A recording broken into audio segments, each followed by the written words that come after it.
Make a narrative as if like I'm scared of. I think Devin's a tremendous fighter. Do I think Devin Haney can beat me? Hell no. Hell no. Yeah. For me personally, I'm on a different level than everybody. Yeah. And when it comes down to boxing, because Devin, he's a boxer. It's on him. You know what I mean? It's on him. He knows that he's going to get this fade sooner or later. So it's only a matter of time.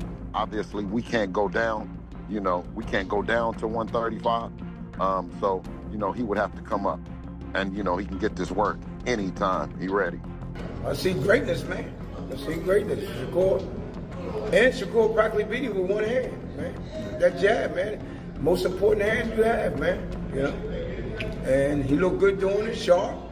You know what I mean? Distance. He did everything, man. According to reports, Shakur Stevenson will take on Devin Haney at 140. He accepts the conditions of rehydration and is utterly certain that his abilities will outperform all opponents. All of these guys, if y'all want me to come to 147, I'm coming in with rehydration clause. I don't even do that. Yeah. But why am I going up to these guys' weight classes if I'm not planning on? Devin Haney is adamant that he will fight Shakur Stevenson, demonstrating his resolve and dedication and making it obvious that he genuinely wants this battle. We're still at 135.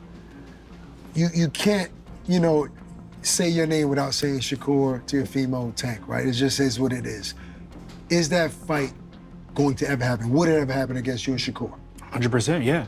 I think so. I think it. You think Shakur will grow into whatever weight you're in? I mean, we're all of us is close to the same size. You know, we're all growing together. We're all like, you know, getting bigger. Well, so, and it's only so many guys, like y'all said. It's only so many guys that we could make big money and people want to see the fights. Which even though I know that they making new guys, it's guys like Kermel, Abdullah, all these guys want to come up too. So eventually they gonna be there too. But yeah, no, I think that a fight with Shakur is very much possible. We try to make it happen. Although Shakur Stevenson claims he is not scared of Devin Haney, Devin's camp may make up the story that Shakur is purposefully avoiding the bout. Devin Haney. Okay. Devin Haney's probably, to me, I don't think it's hit its point yet, but I think in the next year or two, it'll hit a point where it's like the world is gonna demand, you know what I'm saying? I can see the trajectory feels like it could meet like that. I would love this fight. But look, you gotta watch what you say with like, and this is not even Devin's fault, because Devin is very respectful of my game and I'm respectful of his game. He's a good fighter. But his fans will clip and twist and turn things into something that is not. So I try to be real careful on what I say. True. This is guy Jay on Twitter. He a big Haney fan. He be always clipping and changing stuff, Jay. Yeah, they gonna make a narrative as if like I'm scared of. I think Devin's a tremendous fighter. Do I think Devin Haney can beat me? Hell. Devin cannot knock him out, but Shakur Stevenson feels he is on a different level and that no fighter can defeat him.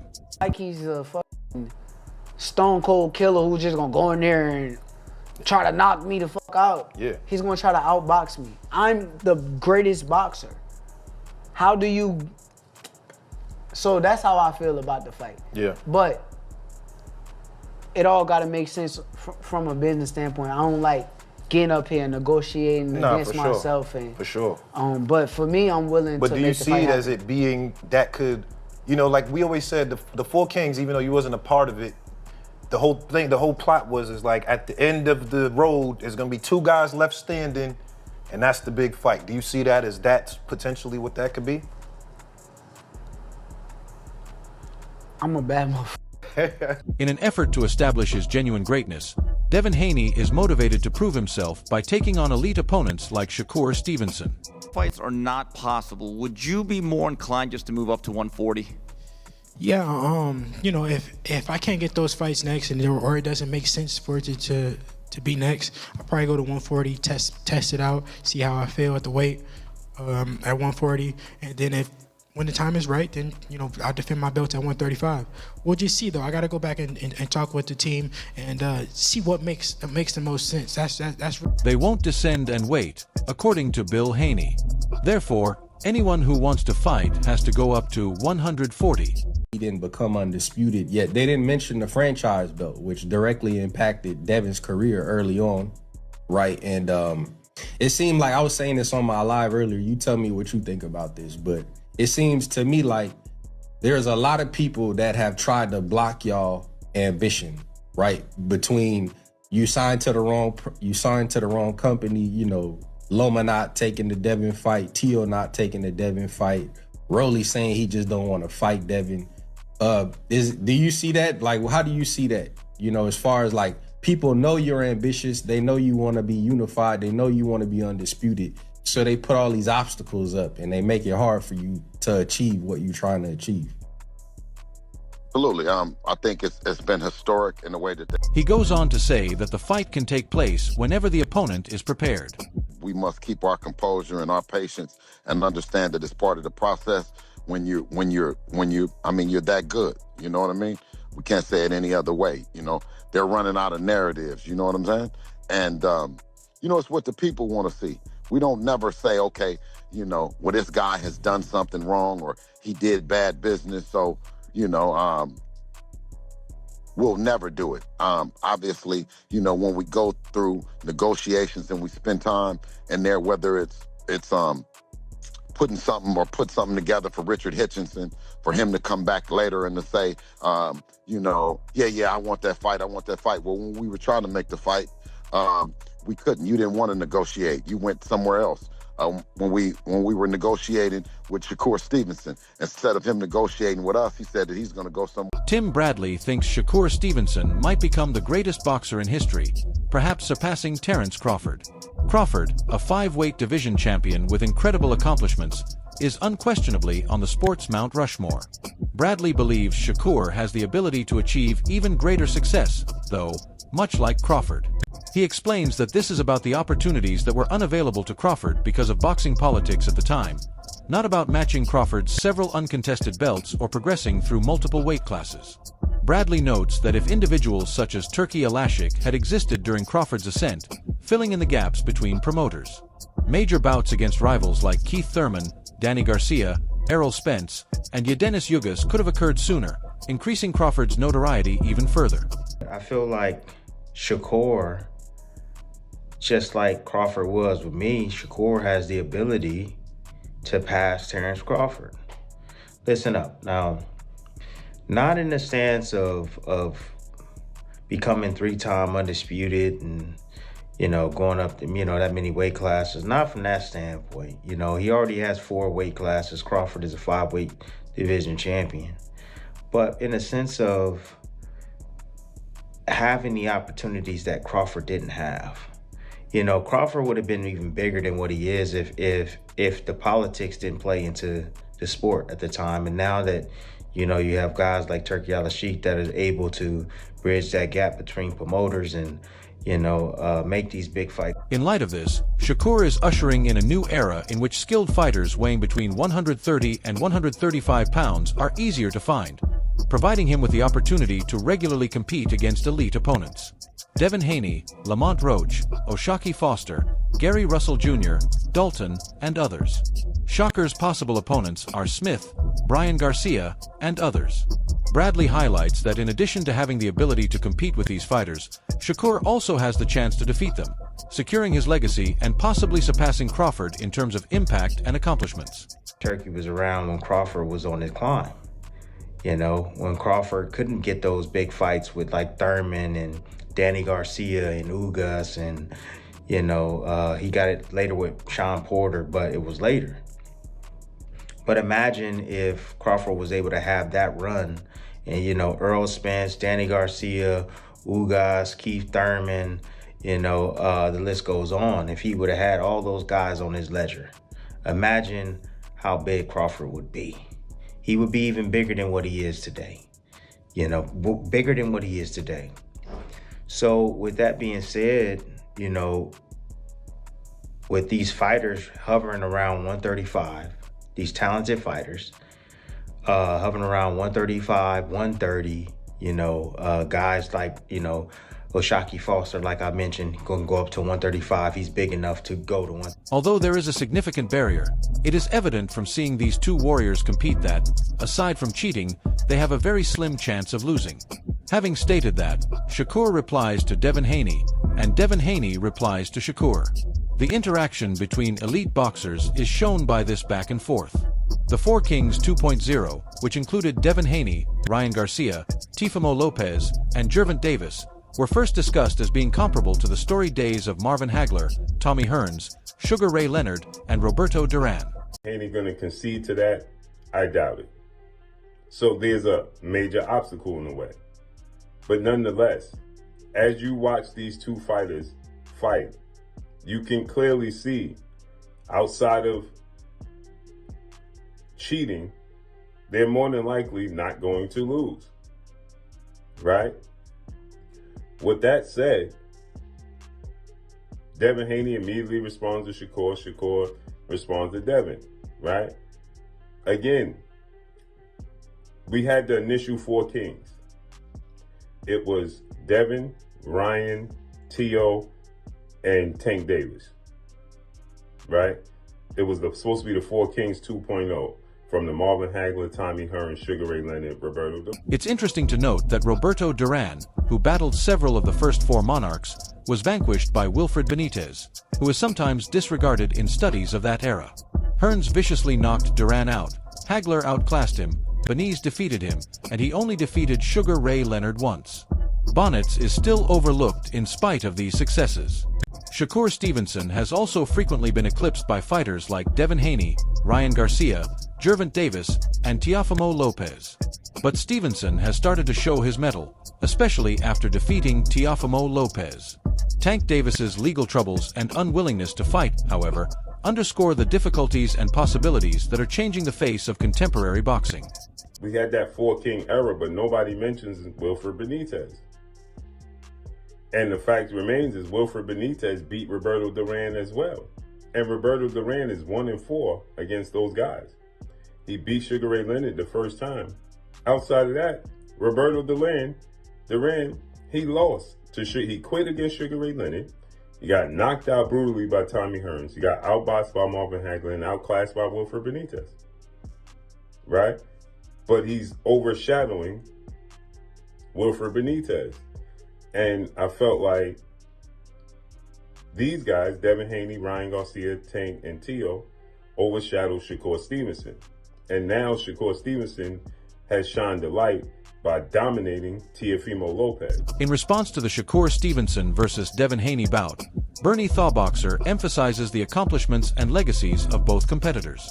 In addition to being a four-weight world champion, Shakur has won 2 Ring Magazine titles and 2 lineal titles. Additionally, he defeated elite opponents like Teofimo Lopez, who consistently rises to the situation to become a 2-time unified champion at 130 pounds.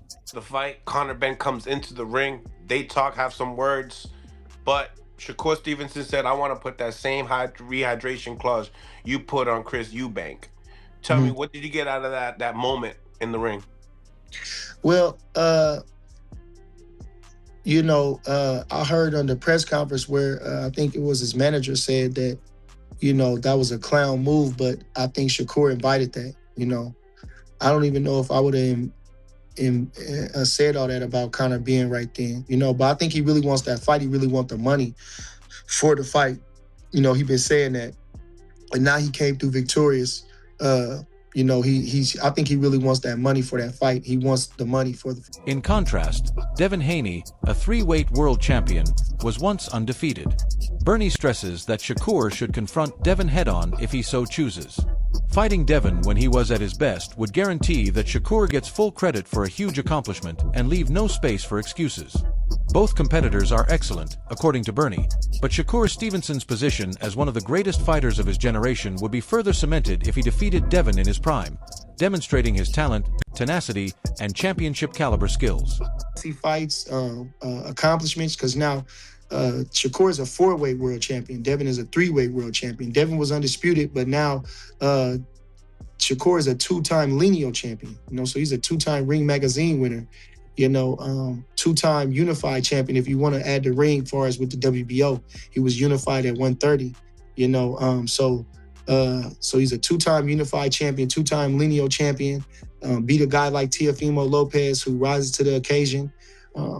Had a close fight with George Kambosos. You can make a claim that he was fighting out of frustration or out of emotion, and that was it. He was in his prime too, Josh Taylor seemed to be drained at 140. Not taken away from Devin, but he was already moving up to 47, they were saying. Lomachenko was a little older. Shakur. Busi I. Ennis emphasizes how outstanding Stevenson's recent overwhelming victory against Teofimo Lopez was, especially in light of the fact that Shakur essentially fought with one hand. His jab, which is the most crucial strike in boxing, was accurate and crisp, expertly managing distance. Despite his expertise and athleticism, Lopez appeared amateurish due to his technical mastery, which was evident in every move he performed. Shakur's resume had been questioned by many naysayers who said he hadn't faced elite competition, but he disproved everyone's suspicions against Lopez. From a technical standpoint, Shakur performed flawlessly. For the simple reason that he went up against Shakur Stevenson, Lopez struggled. I see greatness, man.